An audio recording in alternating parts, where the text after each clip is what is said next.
For hundreds of years, the pipe organ was the most complicated feat of engineering that anyone had ever come up with. It still remains an immensely complicated and interesting instrument, especially the inside parts you never get to see. Today is the first of a two-part series on how the organ works. How does the wind get from where it's put under pressure to the pipes? Why are there so many pipes? Why can't you see them? How does the keyboard control them?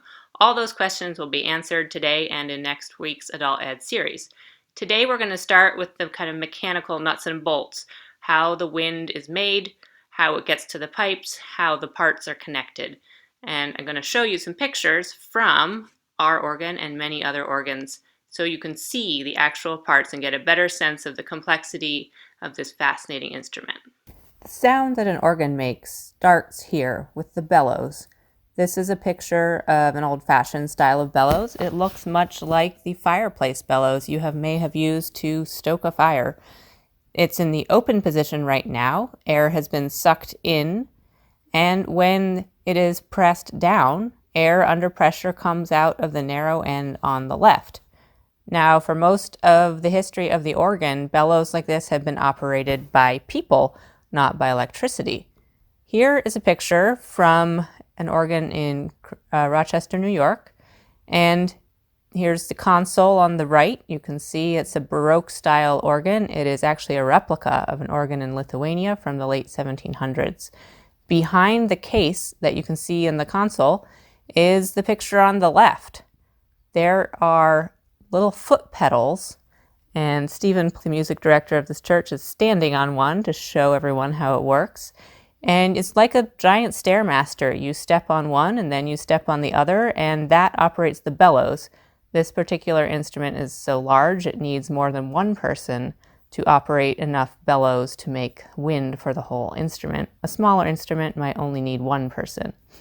This particular organ is built this way, even though it was just recently built in the last decade, to show how historically it worked, and the sound does have a slightly different quality when it's people doing the bellows and not the electricity. But for the most part now, they're operated electronically, and you can use an electric assist to operate these bellows, to open and close them. Most organs now are built with an electronic blower. Here's a picture of an electric blower from quite a large organ in New York City. It has 5 manuals and pipes just everywhere, thousands and thousands of pipes. So it's a lot bigger than our organ, and this particular organ needs 2 blowers. It's just a really good image that I found on the web that shows what they look like. They're just basically big turbines. There's a fan inside, it's blowing the air, it's putting it under pressure, and then it comes out of the blower and into various tubes that take it to where it needs to go to feed the pipes. Here we have a really nice diagram of how this works. It's quite simplified, and of course there's a lot of variety in how organs are built, but it has the basics. Air starts in a blower, or bellows. Now, if you think back to the fireplace bellows, when you press those handles down, the wind that comes out at first is coming out quite fast. That's a high pressure wind, and as you get toward the end of the bellows, it slows down. Now, if in an organ you had that variation in the wind pressure, it would affect the pitch of the pipes and the sound of the pipes, and it would just sound absolutely horrendous. And so organ builders had to come up with a way to mitigate that problem. And what they designed are called a pressure regulator. It's the second step here on the wind's journey. Here is a picture of a pressure regulator from a Wurlitzer theater organ. And the wind is on in this picture, and you can see the top of this wooden box is being pushed up by the wind inside, and it's just allowed to be pushed up the exact amount that the builder has designed, and there are various springs and valves inside that are maintaining a constant pressure so that even if the wind coming into the pressure regulator from the blower is varied, sometimes faster and sometimes slower, here when it comes out of this box, it's all the same. And here you can see a picture from one of our own organs. This is the chapel organ. It's a pretty small instrument, and so the blower here at the top of the picture is quite a bit smaller than the other one I showed you. And it goes through that little black tubing into the pressure regulator, which is labeled Pressure Regulator in our chapel. If you see, there are two bricks on top of it that say organ weight on them. If you were to take these bricks off, the pressure regulator wouldn't work properly anymore. And in fact, some contemporary composers have experimented with the effects that you get. Very shaky wind, which makes the pipes, like if you put down a big chord and you use a lot of wind all at once, they'll go, oh, oh, oh, and kind of until they stabilize. Going back to our diagram, we've covered the blower or bellows. We've gotten through the pressure regulator and why you'd need one. There's a couple other stops on the way that the air goes through. It's just to maintain the pressure as it's traveling from point A to point B, and then it goes to what is called a wind chest. Now, this path involves a lot of conduit. They're called wind trunks. Here's a picture from inside our sanctuary organ, and you can see I'm standing above some pipes and looking down here, and you can see the big metal pipe on the right-hand side, and it's feeding air from down below. The organ blower in the sanctuary is in a little room off the back hallway behind the sanctuary, and it's coming up dozens, hundreds of feet. I'm not sure exactly how long a distance that is, but quite a distance coming up from underneath the sanctuary floor into the chambers, which are, of course, above the sanctuary floor, and this is feeding into a wind chest. This is showing you how the wind gets up to the pipes. It's a little dim down here because there's no service light underneath the chest that I'm standing under, but you can get the idea. Out those screens back that way, you can see the organ console is down there. You can't quite see it, but the choir chairs and the other side of the church. So we're looking out across the front of the church. Here is one of the wind conduits. Goes up that wooden thing inside there and comes up into this. Right above me is a wind chest. Standing under it. Over there you can see that part of it is pressed down a little bit onto those metal things. It's under pressure. The organ is on right now. So inside of this box there is air under pressure ready to come out anytime a key is pressed on the organ. Here is a side view of the wind chest in our organ, and it's basically an airtight wooden box with the pressurized air coming in from below. It sits in here under pressure, and underneath each pipe, and you can see the pipes are held up by this pipe board at the top just to keep them steady, and at the bottom of each pipe is just resting on a little hole in the wind chest that connects it to the air. Underneath each of these pipes there is a valve, and the key action connects to move those valves, and I'll explain how that works in a little bit. But basically there's air just waiting. The minute the valve is moved, the air comes whooshing out through the pipes and makes a sound. So the wind chest is just a holding box for the air to have it just at the ready, right underneath the pipes. And here's a top view of that same wind chest. This is about half of it. The larger, lower pipes of this particular wind chest are behind me where I'm standing to take this picture. And each wind chest corresponds to one keyboard on the organ. Our organ in the LPC sanctuary has 3 keyboards. This is the wind chest that controls all the pipes that are connected to the lowest keyboard. And I think there's 8 sets of pipes here. Different styles of pipes, they make different sounds. And I'll talk more about all the sounds next week. So now you know the basics of how the wind gets from the blower to the pipes. Now how does the keyboard control the pipes? How do you get wind to go through only the pipes you want it to go through and not all the other 1,000 pipes sitting around there with pressurized air right underneath waiting to spring out? So here's a picture of an organ console, not ours, just a random one I found on the web. And you can see all the knobs here. They're called stop knobs. Our sanctuary organ has stop tabs, same idea. Each of these controls one set of pipes. And next week I'll talk more about why you need one pipe for every note on the keyboard. It has to do with acoustics, and that's a whole nother mathematical, exciting field. But for now, let's just stick with the technical. take my word for it that each of these knobs has 61 pipes connected to it, one for each note on the keyboard. And each of these stop knobs, each of these sets of pipes has a slightly different sound. Again, I'll explain more about how that works and why next week. But for now, let's imagine a simple organ where you only have 3 different sounds. One sounds like a clarinet, one sounds like a trumpet, and one sounds like a flute. And here's a little diagram I found on the web to show how this works. Now, when you pull out that stop knob, what you're doing is you're moving what's called a slider over. The slider has holes on it that correspond to the holes in the wind chest. Here's a picture of a slider sitting on top of an empty wind chest. The wind chest is the pale wood and the slider is that darker brown. You can see how it has holes that line up with the holes the pipes would be sitting on. Now the slider would be underneath, not on top. This is just to show you what it looks like. So imagine that when you pull that stop knob out, the slider slides over and lines up the holes. When the stop knob is pushed in, the holes are not lined up. So in this diagram, the clarinet is not lined up. You can see the holes of the slider are in between the keys. And the top A, B, C, D, E, those are notes on the keyboard. The trumpet has been pulled over, so those black holes, they're lined up. They're ready to put air through. The flute has also been pulled out, so those are ready.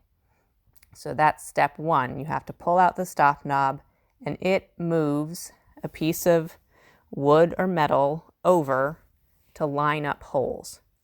Now you have a second set of holes that need lining up, and these are the up and down vertical holes on this diagram. It's called a channel.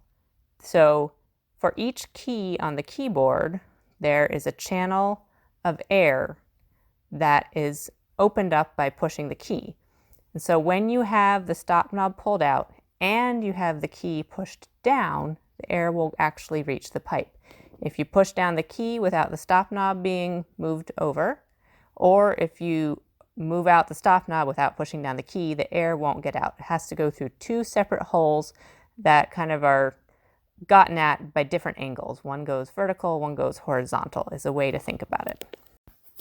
This is another diagram that's kind of a useful visual for this. In it, the C is pressed down, and so you can see that whole channel is open under each of the pipes above the note C. However, if you look on the right of the diagram, only the bottom one, which says principal 8, with a little apostrophe, that means 8 feet, only that stop has been pulled out. So the air is ready to go out of all the pipes in the principal, but it's not ready to go out these other stops on the right-hand side, these other sets of pipes. So it has to be ready to go out from the stop knob, and then it has to be activated from the key. If that seems really complicated, never fear. You can just kind of take away the idea there's lots of moving parts. And I'm about to make it more complicated. Of course, for most of the history of the organ, as I've already mentioned, electricity didn't exist. All of the connections from the keys to the pipes and all these little moving parts from the stops and everything had to be controlled mechanically. That's why it was such an enormous feat of engineering. This is a picture of what it looks like behind the wooden piece that would block all this and protect it from organists' kicking feet, of a pedal board on a mechanical instrument. So an instrument that the inner workings, except maybe the blower, are fully mechanical, no electricity. And what this picture shows you is how motion is transferred from the pedals at the bottom to the key. Now there are little metal bars going horizontally. Those are called roller bars. They transfer motion horizontally. And then there's all these up and down pieces. They're called trackers. They're little bits of wood. Sometimes they're made of metal, and those transfer motion vertically. So when you press down a pedal on this instrument, it will roll one of the bars from the pedal, one end of the bar to the other end, which will then connect to an up and down piece, which will pull down, and that will pull down the valve underneath the key that you have pressed and open that channel for all the pipes sitting on top of that key.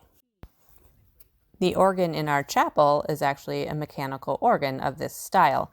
And here's a view of the back of the organ. It's a little difficult to see from this particular angle, but you can see deep in there are metal roller bars. They're transferring the motion horizontally and also a little bit forward and back. And then right at the back of the case here, you can see each of these wooden things with the metal rod going up is transferring motion up. And so when you press down the key, it rolls along the metal bars, gets to one of these wooden trackers at the back, and it pulls down and opens the valve for the pipes, which are sitting on the top of this piece of wood that you're looking at. Now, because this instrument is connected, each key to each pipe, with mechanical action inside the case, here's a fun thing that happens. Here I'm playing on one keyboard. I don't actually have any sounds on. I'm just showing you I'm moving my hands. But if I do this knob here, which says on it 1 plus 2, as in keyboard 1 plus keyboard 2, I'm going to play them together. When I play this lower keyboard, the keys on the top move, as you can see. And if I had a organ pipe pulled out on the top, I can play it from the bottom, and the keys themselves move. And that's part of just how the mechanical action works. It's actually attaching this to this inside the organ there so that they move together, so you can play the pipes together. I can pick a pipe from this bottom keyboard, and now it's playing both of them together. This can lead to kind of fun things. It's a lot harder to move 2 keys with your hand than it is 1. I played a wedding in England once at an organ like this, and I had all the stops out. The more stops you have out, the more little pieces of wood and metal and leather you're moving inside the organ, and the harder it is. And I was playing the famous Vidor toccata, which has a lot of fast notes. You'll recognize that from Easter. And I had both keyboards on, and it was January, and it was very cold in the church. And by the time I got to the end of the piece, I could hardly move my arms. My fingers were just so cramped up from pressing on this really hard keyboard, and it got slower and slower and slower. Now, for a mechanical instrument, the keyboard has to be located pretty close to the pipes. For obvious reasons, it's connected through little tiny pieces of wood and metal, each key to each pipe, so you can't have a great distance.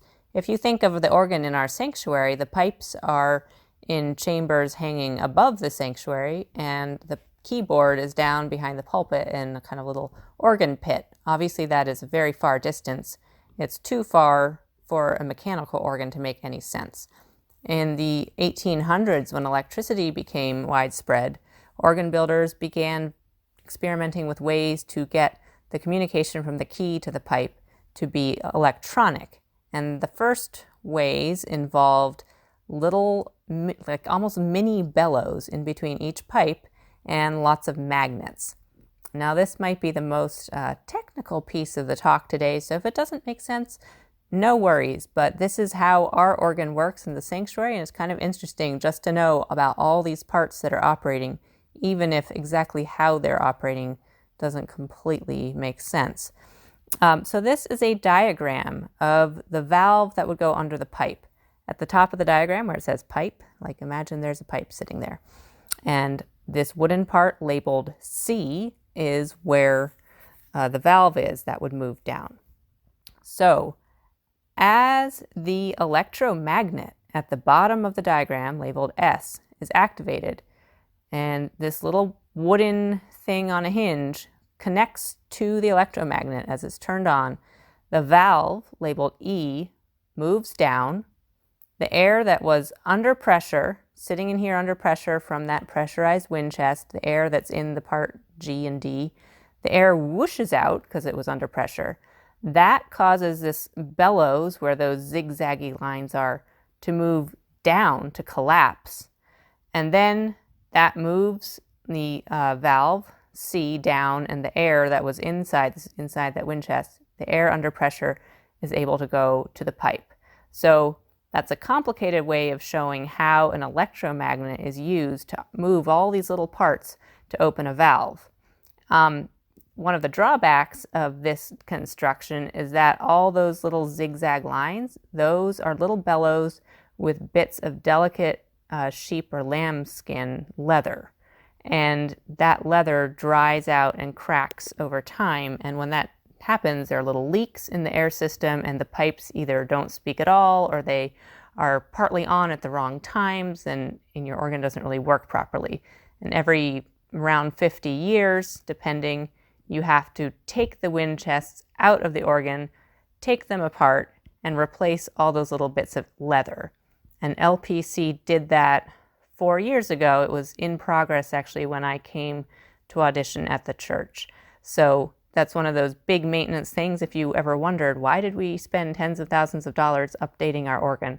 That is what it was replacing those bits of leather that operate the valves that go under each pipe. So each pipe, and there are thousands of pipes, has its own valve. So that's a lot of little moving pieces, a lot of bits of leather, and a lot of labor. I'm going to end today by talking a little bit about the control center for the organ, which is the organ console. Here at LPC in the sanctuary, our organ console has 3 keyboards. 2 of those keyboards have pipes on the side where we've looked in the chamber together a little bit, and the 3rd is on the other side, and I'll talk some about that next week, about all the different sounds and tone colors and how those pipes work, why they're different sizes, all of that kind of stuff. But for now, I just want to tell you a little bit about how the console works to control all those pipes. Not the mechanics, which you now know something about, but just how the organist manipulates all the things on the console to get the sounds that they want. So here you have the organ console up close and personal. And you'll see that there are lots of little tabs and buttons in it. And what they do is they allow you to control all those pipes that you saw up in the chamber from here. Now if you look closely here, you can see there are rows of buttons. There's actually a row under each keyboard, and they're numbered. And what these buttons allow you to do is to take a set of pipes that you want to have sound together and set it. So if I press button 1, I get that sound. Button 2, button 3, 4, 5. And you can change them. There's a button down here. You just choose what you want. You say set, you hit the button you want, and you save it for later. So in the middle of a piece, you can change the sound that you're using without having to stop, take your hands off the keyboard, and actually hit these, which interrupts the music most of the time. What do you do if you're playing a piece of music and your hands are busy and you want to change the stops? Well, happily, here they have ways you can do that with your feet. These little metal things, which are called toe studs, you just hit one and you'll get a different set of sounds.